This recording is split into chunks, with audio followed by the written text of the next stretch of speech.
Bonjour, je m'appelle Sylvain Balland et je suis bénévole d'une centrale villageoise. Une centrale villageoise, c'est un regroupement d'habitants qui souhaitent développer le photovoltaïque sur les toitures des habitations et des bâtiments d'un territoire. Le but recherché, c'est d'assurer une transition énergétique locale, avoir des retombées économiques pour le territoire et puis mobiliser les habitants autour d'un projet concret pour ne pas se sentir un peu usé et fatigué des mauvaises nouvelles qui nous tombent dessus au niveau du réchauffement climatique. C'est donc des acteurs locaux qui s'emparent de ce sujet pour mener à bien le développement de leur territoire. Et on essaye de ne pas oublier dans ces projets les volets d'économie d'énergie, donc on cherche aussi avec ces sociétés locales que l'on crée à sensibiliser les écoles, les élus, et un large public possible. Le cheminement pour arriver à ces centrales villageoises a été pour moi assez long.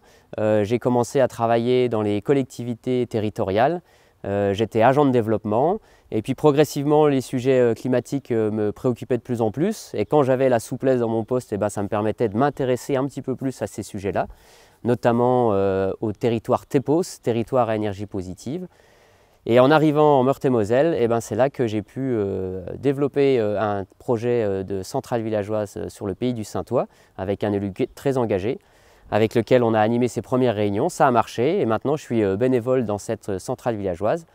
Et une association est venue me proposer de faire ce qui était, on va dire, ma passion, c'est-à-dire monter des projets, aider les autres à les monter.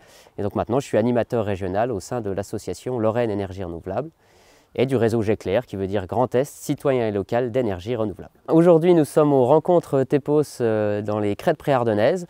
Et pour moi, c'est assez symbolique parce que j'ai rencontré les crêtes préardennaises il y a quelques années avec un parc éolien citoyen, ce qui m'a aussi encouragé à changer ma façon de travailler au quotidien.